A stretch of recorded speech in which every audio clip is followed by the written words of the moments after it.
Next, let's see the elements of the cohort study. First of all, we should choose a reasonable research design, prospective or retrospective design. Prospective cohort study requires more supports. It needs a clear hypothesis.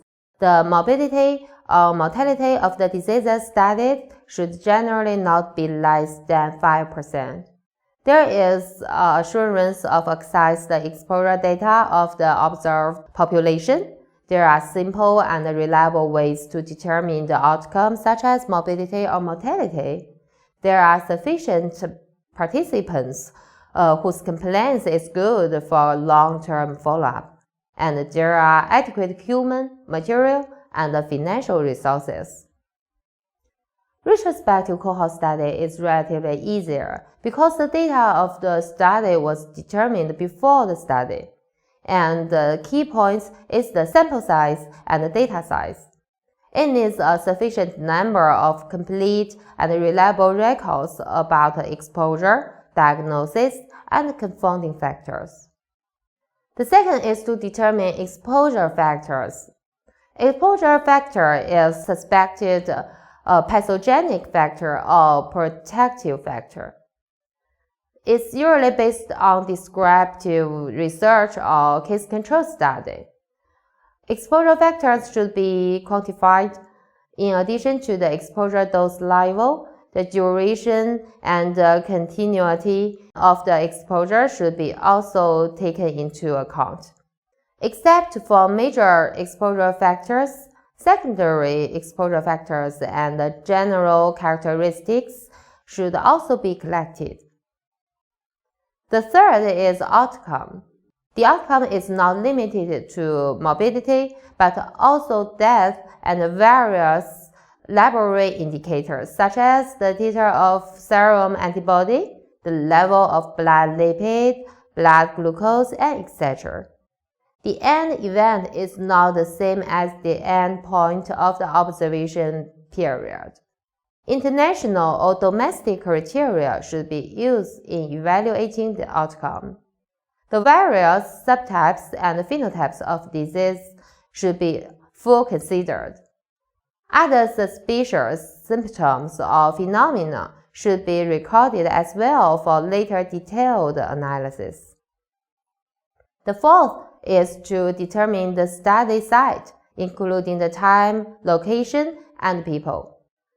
The study is usually conducted in the hospital for the adequate subjects to qualify. Leader support, while medical condition, convenient transportation are also needed. It is important that the incidence of the end event or the diseases should be relatively high. The last is participants. It includes exposed and non-exposed population. Non-exposed population contains internal control, external control, total population control, and multiple controls.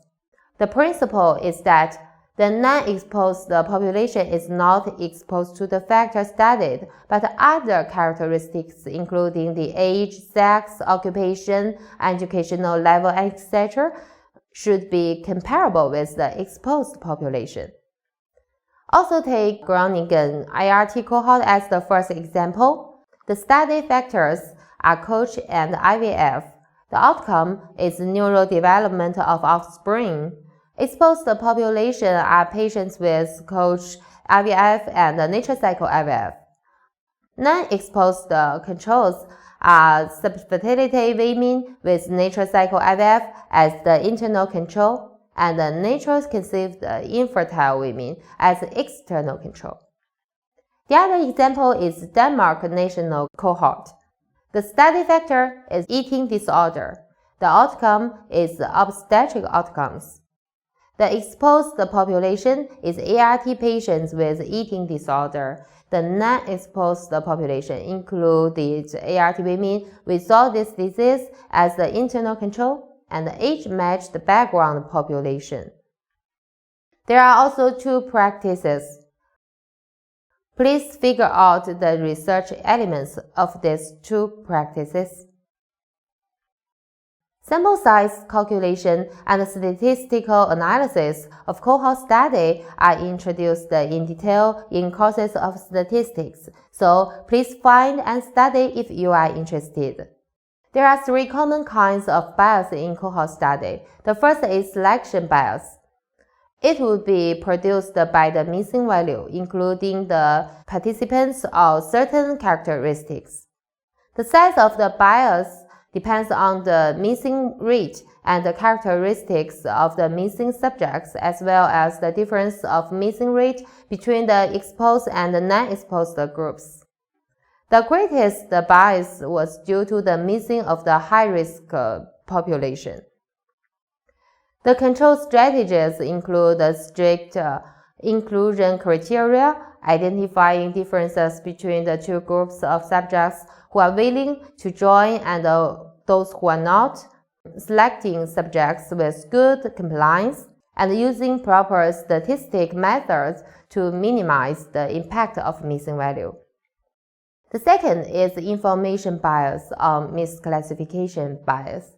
It includes the misclassification of exposure and/or diseases.